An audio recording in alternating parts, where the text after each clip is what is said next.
Oh my goodness, can we just get down to brass tacks right now and talk about slave patrols, police, and ICE?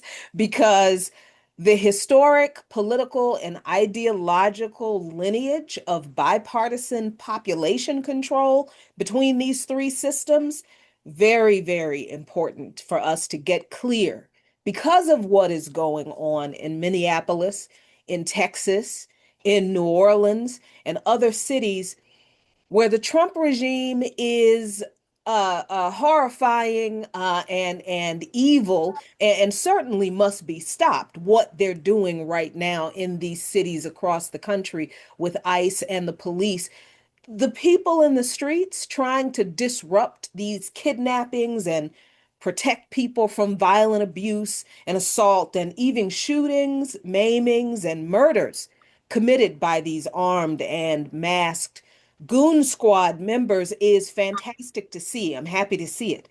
Organizing resources and protection, among people who have no experience with organizing, but they're talking to their neighbors, they're making plans, they're carrying out ways to protect each other, to alert each other, to communicate with each other about what's going on in their communities. Fantastic. I'm happy to see it. The building out of communications and support networks, absolutely necessary in this fight that we have before us, that we have had before us since this place began.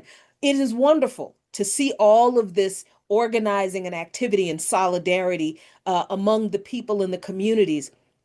And I really hope that when this is over, and y'all, folks, please hear me, it will be over at some point. It will be. How? That's the question. None of us know that, but it will be over at some point because everything ends and empires especially do fall. And we know that this empire is collapsing. That's why all this stuff is happening. This empire is crumbling under the weight of its own arrogance, as every other empire before it has crumbled. So it's fantastic to see the people in the streets and the communities coming together, organizing, talking to each other. And I hope that when this is over, the people do not stop improving, perfecting, and expanding these efforts toward destroying this evil capitalist system on which all of this rests. Because I feel like everything marginalized, oppressed, colonized people in the US, us Africans and indigenous and black and brown immigrants, as well as queer, trans, and disabled people. We've been telling the rest of the country about how deeply and foundationally unjust and unequal this society and its laws have always been toward us. And now I think everything that is going on in this country is exposing the truth of what we have been saying all this time. Now, we talk about this history, friends. Well, I talk about this history because I am trying to get people to understand that removing the people or the person or the persons who are currently carrying out the abuses, that's not going to stop the abuses from being committed. I know that people think that if you get rid of Trump, everything will be fine. Well, I don't think that's true. And I think we all know that's true because the infrastructure and ideology that facilitate today's abuses didn't begin with today's demagogues or their current evil policies. If we don't get rid of the policies and everyone who supports them and always has, someone else will just come along and continue them as they have done up to this point. And we cannot know what policies need to be eradicated if we don't know what policies are being used to do what we see now, how they facilitate the abuses, and everything they're connected to that created the environment we're all suffocating in now. When we raise the history of our oppression and the bipartisan nature of Democrats and Republicans agreeing to oppress us, we have done this to warn you that if you accept what's done to us, then it's just a matter of time and artificially deteriorating economic and social conditions that bring the terror that we have lived through down your street, to your door, used against you. We did not want this to happen to anyone else. That's why we kept telling you that you better do something about what these folks in both parties and all of the capitalists have been doing to us and continue to do to us if you don't want it to happen to you. But here we are. So let's be clear that the history of this country informs the present abominations in ways that too many have been willing to ignore, dismiss, or try to silence the discussion of, if not outright lie about. Regardless of the efforts to disconnect the present from the past, there is a profound, significant, and thoroughly documented historical and ideological connection linking the institution of slave patrols, the development of modern police, and the contemporary operations of Immigration and Customs Enforcement, or ICE. This continuity is not accidental. It's not a coincidence. It's not a bug. It's a feature of the system. It is rooted in centuries long history of social control in this country, the maintenance of racial hierarchy, and the strategic enforcement of laws specifically designed to target and subjugate marginalized groups. So, folks, let's start with the foundation, slave patrols, and the genesis of U.S. law enforcement. In the American South, particularly from the 17th through the mid 19th centuries, slave patrols were the earliest and often the only formalized system of law enforcement in the South. Their existence was intrinsically, inextricably, you don't have one without the other, tied to the chattel slavery economic model. Their core mandate and tactics in being a mechanism for control in the slave system in the US included the enforcement of codes. Slave patrols vigilantly enforced detailed legal statuses, otherwise known as slave codes, that severely restricted the autonomy, movement, assembly, and literacy of enslaved people. These laws, slave codes, codified the dehumanization of African people and their descendants who were enslaved, and a constant fear of organized insurrection among the enslaved because of that repression is also what the slave patrols were responsible for, the prevention of rebellion. Right? This fear of rebellion among the enslaved drove the slave patrols' aggressive surveillance and preemptive use of violence to suppress potential uprisings. Sound familiar? Today's talk of predictive crime modeling, like the movie, what was it called? Minority Report. I can't stand Tom Cruise, but I like that movie because I understood that that movie was talking about something that had already happened in the past, and the science fiction aspect of it was just focusing on the technology that was used. But the idea of preemptive policing, punishing people for crimes that the state thinks they are going to commit. That ain't new. That's not science fiction. It is historical fact. The only difference is, fancy technologies weren't used then. It was just, racial hatred. That's it. Today's talk of predictive crime modeling really is nothing more than an extension of slave patrols, preventative brutality to stop suspected slave rebellions, based on not a doggone thing other than their fear and hatred. But they were not and never could be successful in beating the thirst for freedom out of the Africans and their descendants, us, our ancestors, no matter how brutal they were. But the slave patrols were also tasked with the relentless pursuit, capture, and brutal return of escaped enslaved individuals, a function that necessitated widespread judicial jurisdiction and cooperation with civilian slave catchers and local legislations, right? Or legislatures. Due to the economic incentive attached to returning escapees, bounty hunting, sometimes free Black people were captured by slave patrols and civilian slave bounty hunters and sold back into slavery. And then slave patrols fundamentally used systemic brutality, intimidation, and terror to uphold the strict racial hierarchy of the slave society. This was done not just because the slave patrollers hated Black people.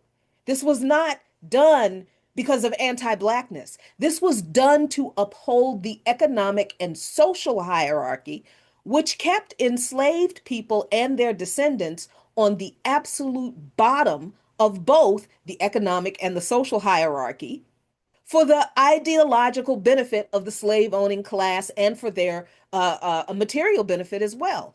But also, this social hierarchy benefited Northern industrialists. And it largely benefited a racially segregated U.S. society as a whole, not just in the South. So, this is the foundation for slave patrols, both the formal slave patrols hired and formed by plantation owners through their militias, right? And the standalone institution of slave patrols that a lot of southern states had, and the civilian slave patrols who were paid in bounties. That this is the system that transitioned into formal policing. The Civil War and the subsequent abolition of slavery, at least on paper, led to the formal disbanding of slave patrols, but their functions and personnel didn't just disappear.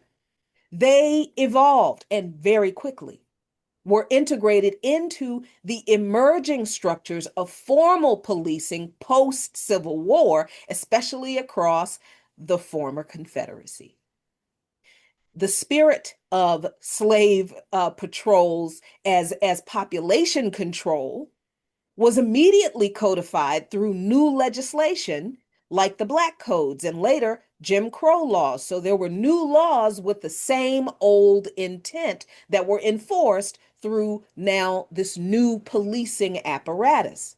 These new laws, Black Codes and Jim Crow laws, were explicitly designed to substitute legal slavery with new forms of racialized control over Black labor movement and their citizenship rights, which were new at the time. These early police forces, particularly in the South, often recruited the former slave patrol members all across the board and adopted their tactics, shifting the focus of the new police forces from protecting and serving the population to enforcing racial segregation, suppressing newly freed Black communities, and brutally managing labor, literally brutally beating Black people out of competing for labor with white workers. A notorious example of this is the implementation and the use of vagrancy laws to arrest particularly Black people, formerly enslaved people who were now free, for being unemployed or unhoused, to funnel them into the exploitative convict leasing system. Remember that vagrancy and loitering were not crimes before the end of the Civil War. They were made crimes when millions of Africans and their descendants who were no longer legally enslaved were therefore no longer forced to work for free and forced to live on the plantations of and take care of the land of and the property of slave owners and their property and for their profit. Black Codes and Jim Crow made the formerly enslaved being free a crime. So the system that profited off their enslavement could still enslave them in another way to continue those profits from their continued forced labor. Then the primary enduring function of US policing is the social control over racially defined populations. That's the foundation of US policing. The institution's historical mandate was never purely about public safety for all citizens. For the landowning class, yeah, sure. For the rich, but the continuity of function between slave patrols and policing is the protection of property and economic interests of the rich. The core historical directive of policing has consistently been defense of capital, land, and economic status of the rich, not the universal protection and service of the community or the maintenance of impartial law and order. That's not what police exist to do. That's never been what policing has existed to do in this country. It is the protection of profit and property that has driven police action throughout history, not protecting and serving the people, the community, and certainly not stopping crime. Because the police and slave catchers before them protected the entities that exploited and hurt vulnerable people for profit so they could continue their crimes against humanity to continue and increase their profits from it. Policing has systematically targeted, managed, and surveilled communities of color through tactics like racial profiling, the application of broken windows policing theory that led to things like stop and frisk, and the disproportionate use of excessive force. These practices remain the spatial and social segregation, and they keep it initially enforced by the earlier structures of slave patrols and plantation militias. But then there is the legal and judicial aspect of this system and ideology, because landmark legal decisions like the Dred Scott decision, which denied Black people citizenship, and then Plessy v. Ferguson, which implemented separate but equal in public accommodation and throughout U.S. institutions, legally reinforced the societal view that Black people were not entitled to full rights. And by extension, it was Black people, Indigenous people, and every other non-European group of immigrants that came to this country. A deeply embedded mindset that structured and legitimized the behavior of police officers for generations, even up until today. Even after the civil rights movement, the documented disparities in policing, the phenomenon of mass incarceration, and ongoing police violence facilitated by stop and frisk, racial profiling, over policing of poor and racialized communities are symbols of a continuation of this system of racial and social control through quote unquote law enforcement established in this country. And now we get to the modern apparatus of this triple evil based system: slave patrols, policing, and ICE. We get to ICE. Immigration and Customs Enforcement, established in 2003 under the Department of Homeland Security, is the federal agency responsible for enforcing immigration law.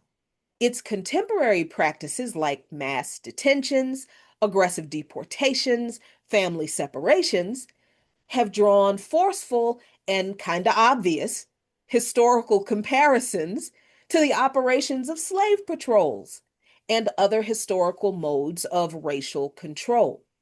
And there are direct historical and operational parallels between slave patrols, early policing, and ICE today through the targeting of marginalized groups. Just as slave patrols focused overwhelmingly on enslaved Black people, and Jim Crow era police focused on Black communities, but they were not afraid to string up white folks who were in solidarity with us, to understand that.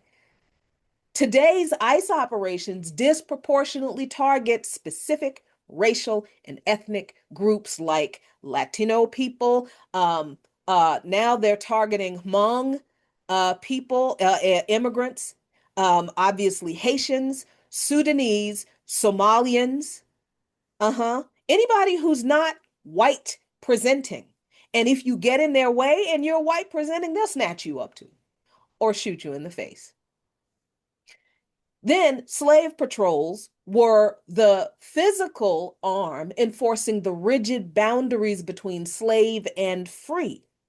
In a similar way, ICE enforces the boundaries of citizenship, enforcing the boundary or upholding the boundary between citizen and non-citizen, even as they are showing in their enforcement that there is no boundary between citizen and non-citizen as far as they're concerned, because they are snatching up and assaulting and maiming and killing citizen and non-citizen alike.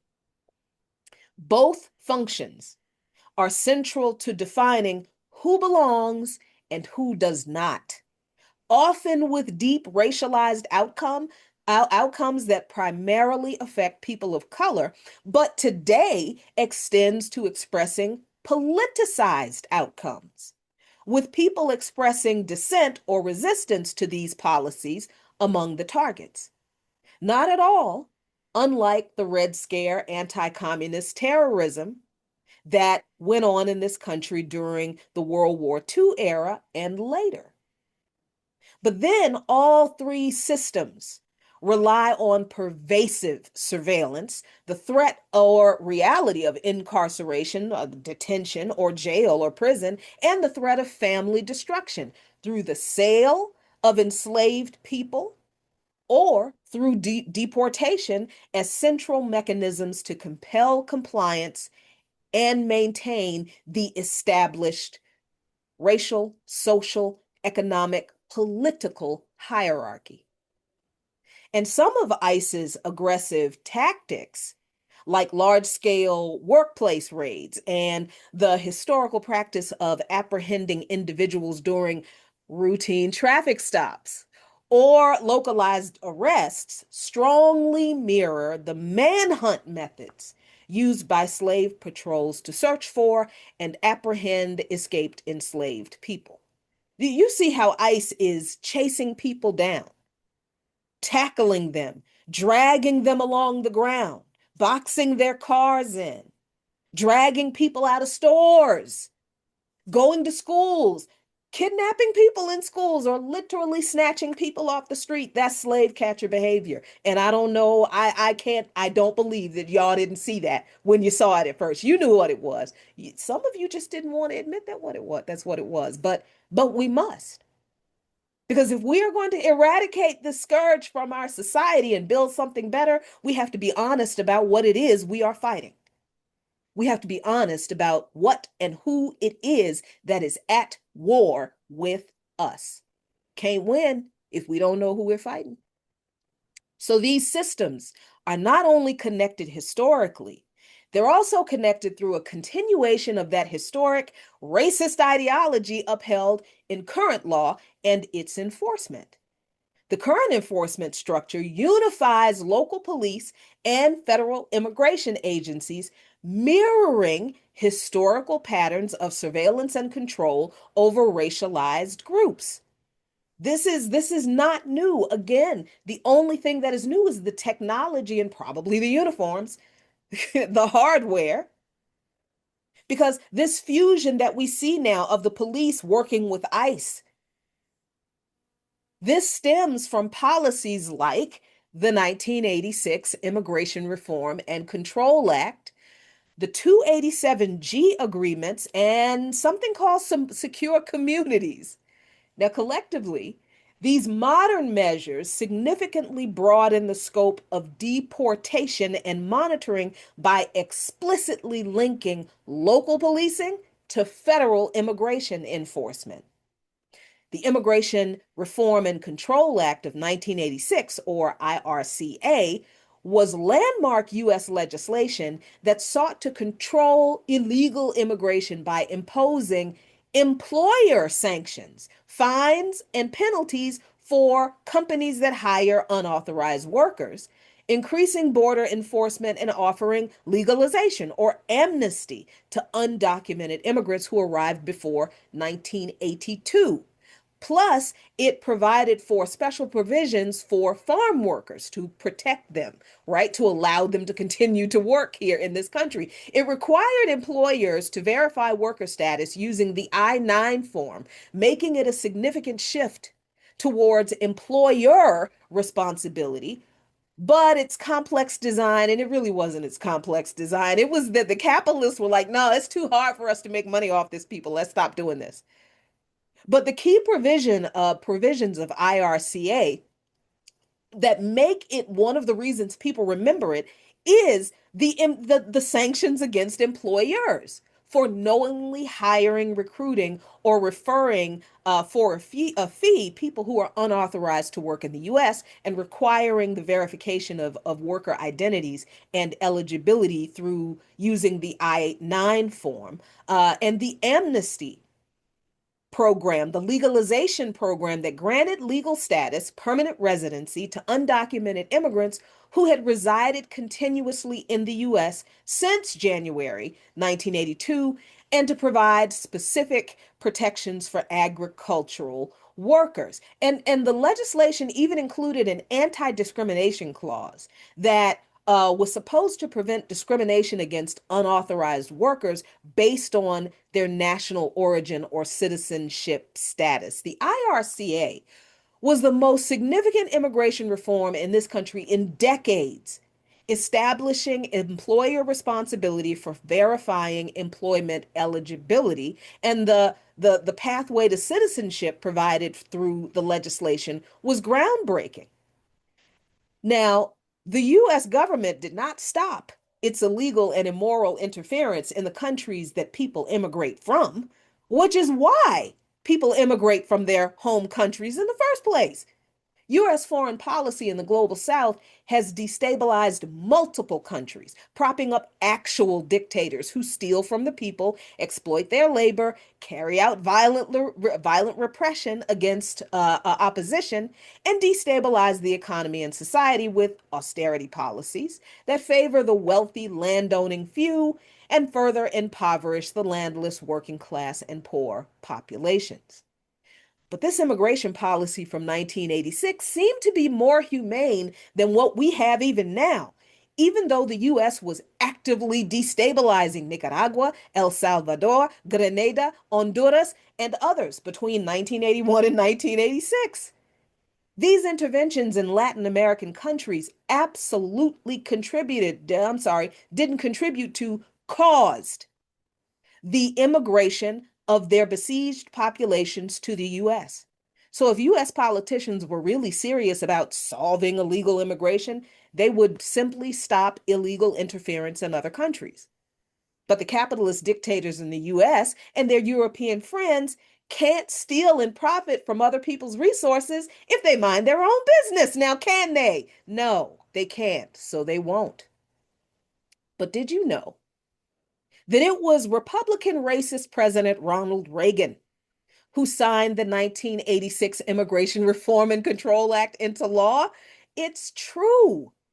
Racist Ronnie was a capitalist dictator to his core and had no problem with racially profiling dark people. You know, the whole welfare queen, that was very racist, yes.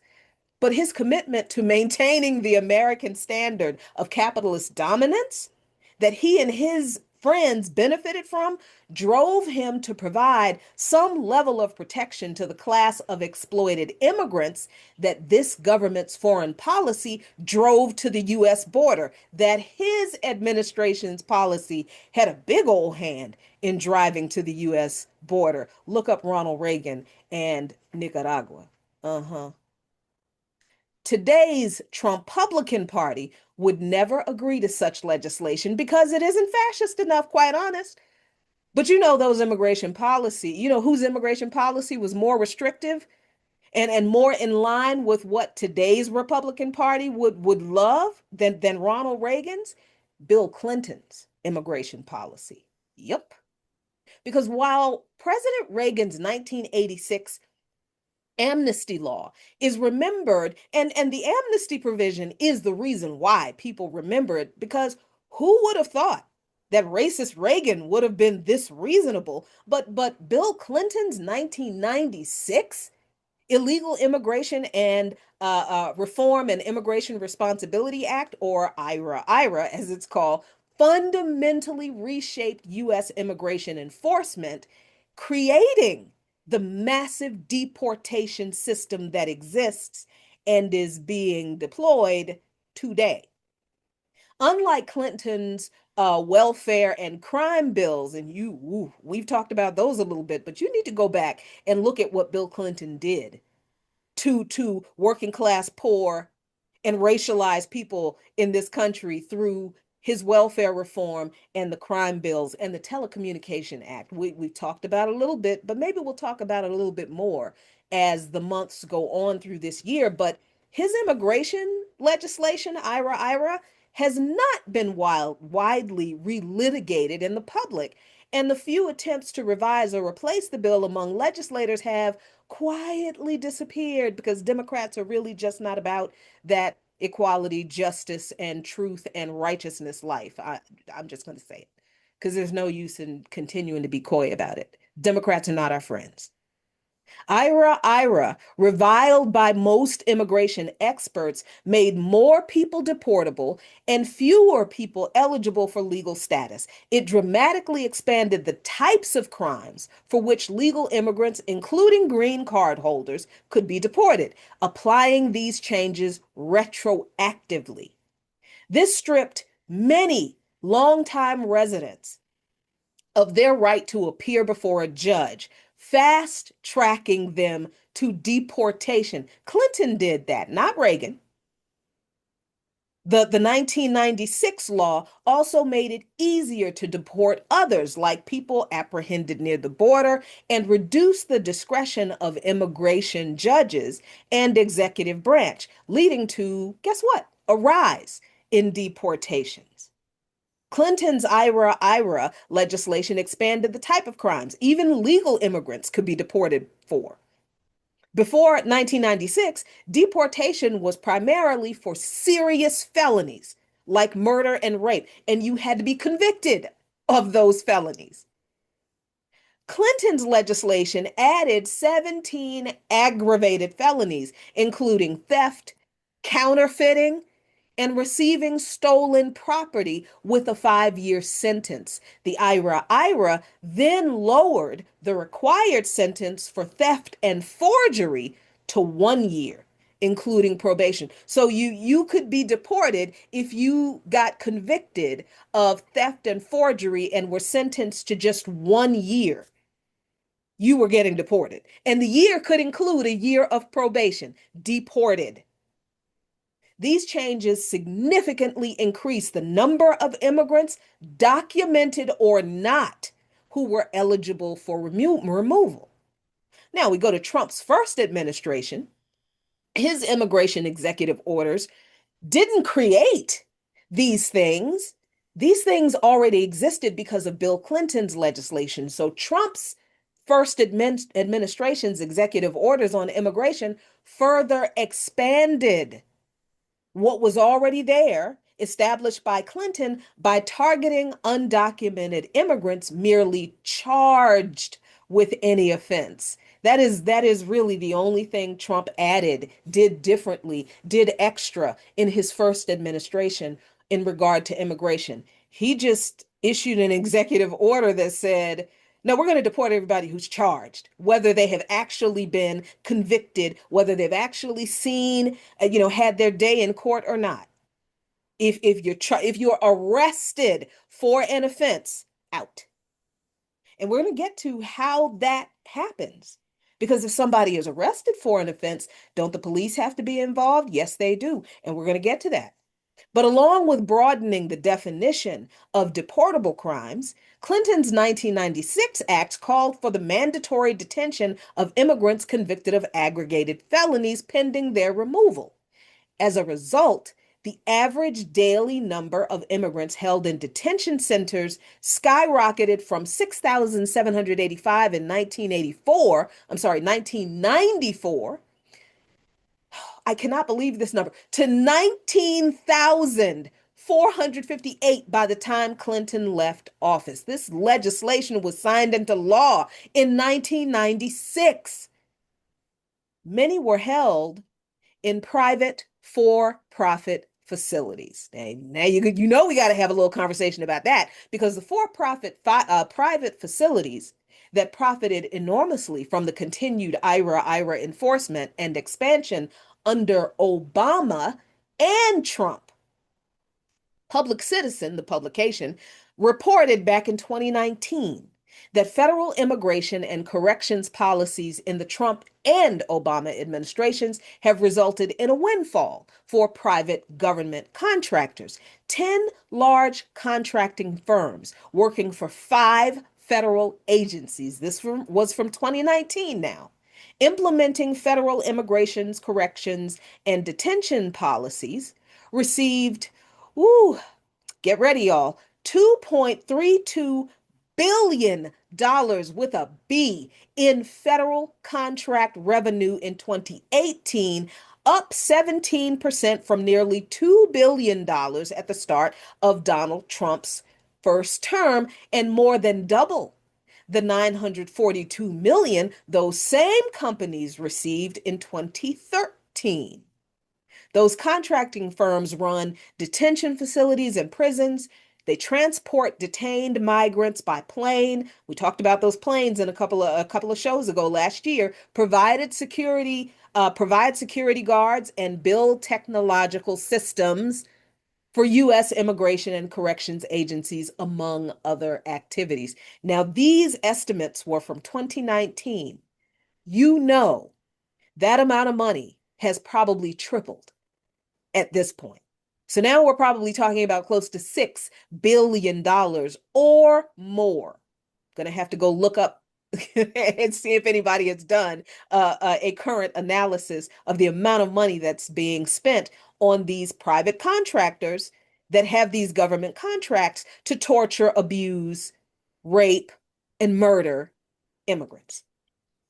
Public Citizen also analyzed the 10 largest recipients of federal contracts from 5 agencies and offices involved in corrections and immigrant detention in 2018 and compared those figures to the amount of federal contract revenue received by the same companies over the last decade. Those 5 agencies analyzed are ICE, U.S. Customs and Border Protection, CBP, the Department of Health and Human Services, the U.S. Marshal Service, and the Federal Bureau of Prisons. The analysis was not limited to contracts for immigration and correction functions. It found that the largest contractors for these agencies typically were involved in immigration and corrections, including operation of prisons and migrant detention facilities, as well as providing all manner of services to the Federal Bureau of Prisons. So even if an agency wasn't an agency that was supposed to be focused on immigration, somehow they got involved in immigration.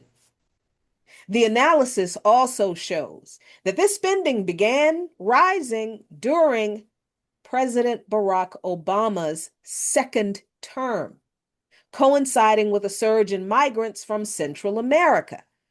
Under Trump, spending ramped up even more as federal government pressed ahead with sweeping efforts to constrain the flow of immigration to the United States. And again, ain't nobody stopped bombing Central American countries, but you know. And of course, the efforts to demonize immigrants have outraged many Americans, but they've also benefited private contracting firms really, really exponentially, especially the 2 largest private prison companies. You know the name of one of them, starts with a core. Numerous reports and investigations of private prisons and detention centers over many years have documented evidence and allegations of violence, substandard medical care, deaths and suicides, sexual abuse, and exploitative labor practices. But to be clear, it was not crime committed by immigrants that Clinton was targeting. He was helping his friends in the private prison corporations make their money, and you know he and his wife got their cut, as did Democrats and Republicans before and after Clinton.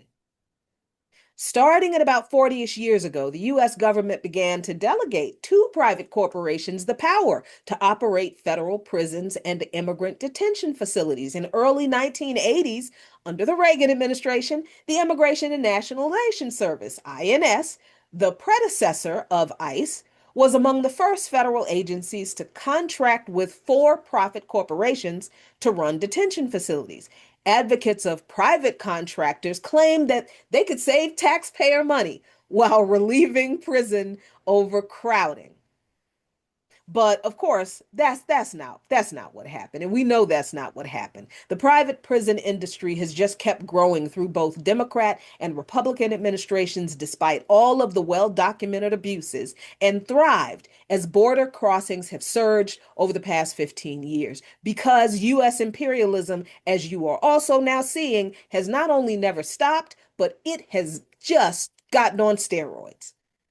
The average daily population of detained people held in ICE and INS facilities in this country has grown from about 20,000 in 2000 to nearly 40,000 by the end of President Obama's term. And don't ask me how many people are being detained now, because we can't keep up with the number of people who are being kidnapped every minute of every day in the cities that I mentioned at the top of this show.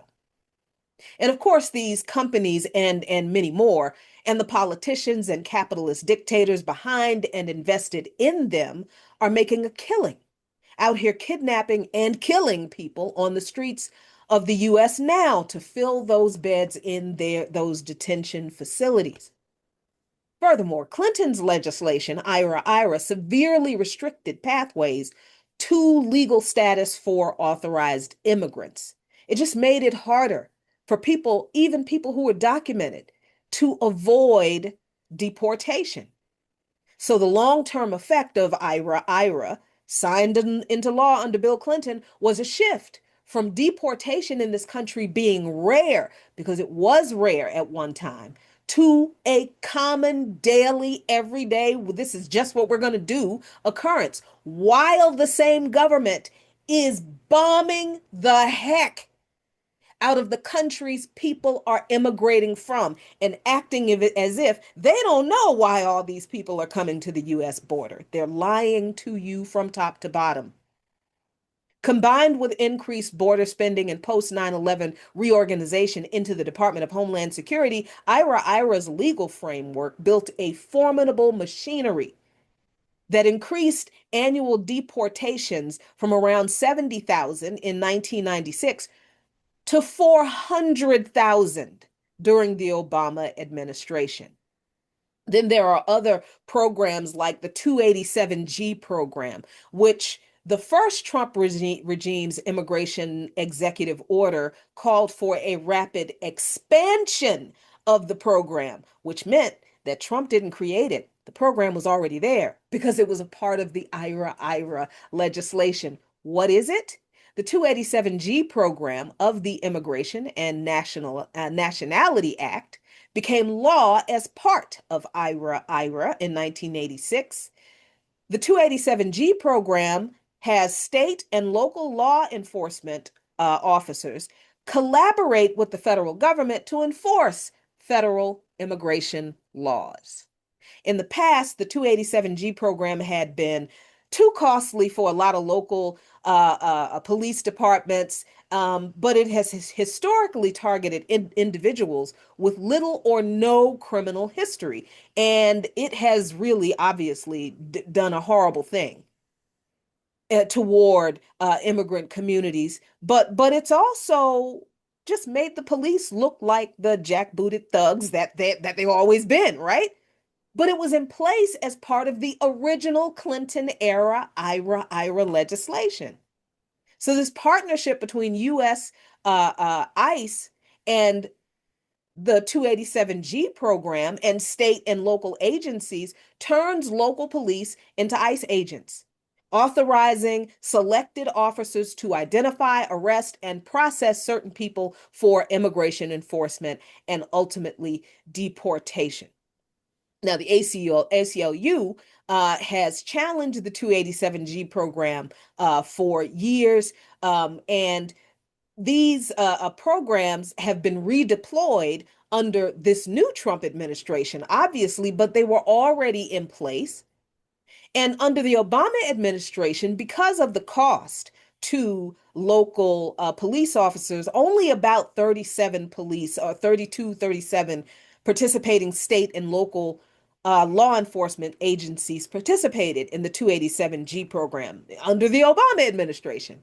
But that leapt to 152 law enforcement agencies in Trump's first term. And then the administration removed guardrails on the program, like expiration dates for participation agreements, right? But then Joe Biden comes into office, and if you think he outlawed that law, I don't know what to tell you, because he left the program, Joe Biden did, left the program intact, including those unexpired 152 agreements with those local law enforcement agencies. And he refused, Biden did, to kick out participating law enforcement agencies that had records of racial profiling and anti immigrant abuse, despite demands from the ACLU and grassroots organizations for him to do that. Biden refused to eliminate those police agencies that kicked Black folks and immigrants folks behind. So now, in the second Trump administration, the number of local agencies opting to act as deportation force multipliers has grown by 600%. The program, 287G, has encroached into states that until now had few or no participating agencies like Iowa, Maine, New Mexico, Utah, West Virginia. So not only are the so-called ICE agents kidnapping and murdering people, and these people are a lot of white nationalist militia members from the Proud Boys, the Oath Keepers, the Three Percenters, and so on. But they could also very well be members of local police departments from various states. We have no way to really know, do we? With those masks and the lack of identification, which is supposed to be illegal for the police to do, but that's not how the Klan rolls, see? Then there's this thing called Secure Communities Program, which was initiated under President George Bush in 2008 and significantly underspanded under guess who? Everybody's favorite Black president, Barack Obama. The Secure Communities Program required law enforcement agencies to submit fingerprint records to ICE. ICE could then issue orders to local law enforcement to hold individuals suspected of immigration violations until they can be transferred into ICE custody. Most often, this resulted in people held by local police beyond what's allowed by a judicial warrant, which is 48 hours. When localities in San Francisco and Santa Clara, California, Arlington, Virginia, and Washington, D.C. tried to opt out of the Safer Communities program, ICE entertained their requests for months before ultimately revealing, because they were made to reveal, that they never intended to give states the option to opt out of the program. In response, multiple local jurisdictions, including Cook County, Illinois, and Washington, D.C., passed legislation to limit local compliance with immigration detainers, thus creating sanctuary cities. That is where sanctuary cities came from, folks. State and local municipalities refusing to participate with the 287G program and the Safer Communities program that Democrats and Republicans supported and advanced to target immigrants. However, even if a local law enforcement agency had a policy of not cooperating with immigration officials, ICE could still use fingerprint records from secure communities that those local officials were basically compelled by law to give to ICE. They would then advise agency officials about where they are likely to find and arrest individuals. And I have to end this because I'm just about out of time. In 2013, under the Obama administration, secure communities resulted in record high deportations, primarily because deportations weren't targeted to a specific criteria, but encompassed anyone encountered by immigration enforcement. After secure communities was implemented, more than half of the deportations conducted by ICE under Obama were of immigrants who had never been convicted of a crime. Many immigrants, like absconders, that is literally what they call them, with minor convictions and recent border crossers, were counted as criminal aliens. To his credit, I'm going to give him credit where it's due. Obama ended the Secure Communities program in 2014, but he replaced it with broad enforcement that prioritized enforcement that was redefined by the Priority Enforcement Program. Which, okay, it was a good thing because the PEP applied guidance that redefined how DHS would address immigration enforcement, detention, and deportations, and the policy PEP narrowed enforcement priorities with a focus on targeting convicted criminals and those who threaten public safety, and limited ICE's ability to put detainer requests on those in custody who were not charged with violent crimes. But this was only after secure communities had already locked up a record number of people who hadn't committed any crime at all. And you can't tell me a constitutional scholar and professor didn't know what secure communities was going to do. So, dear friends, ladies and gentlemen, listeners and viewers, I am not telling you this information because I'm doing a big ol' I told you so about what is happening. I'm not trying to make you feel bad for not paying attention to this history. What I've just spent this hour talking about is the political and ideological continuity of abusive, racist, unjust, violent, inhumane, and downright evil policy practices and the ideology behind them that devolved to greater depths of capitalist profit off of greater depravity and depraved indifference to human dignity across every U.S. administration, Republican and Democrat. If Clinton's legislation did not pivot away from Reagan's surprisingly moderate posture on immigration, expanding criminalization of immigration for profit, or if Democrats had ever repealed that horrendous IRA legislation, or if Democrats and Republicans had not continued the bipartisan expansion of both U.S. foreign intervention and the domestic immigration gulag, Trump would not have had the framework to do what he did in his first term or what he's doing now. He certainly would have issued the executive orders that he did, but would he have been able to do as much damage as he has done now without the existing infrastructure of both legislation and racial antagonism of Americans? I don't think he would have. And that's the entire point of talking about this history and what got us to this point. Because, like I said before, and like our revolutionary ancestors have told us repeatedly, if we do not know who we are fighting, we cannot win the war we are in. So that's all my time for today. Thank you so much. A luta continua. The struggle continues. But I promise you, if we keep talking about this history and being honest about what got us here, Victoria asserta, victory is certain. Stay tuned.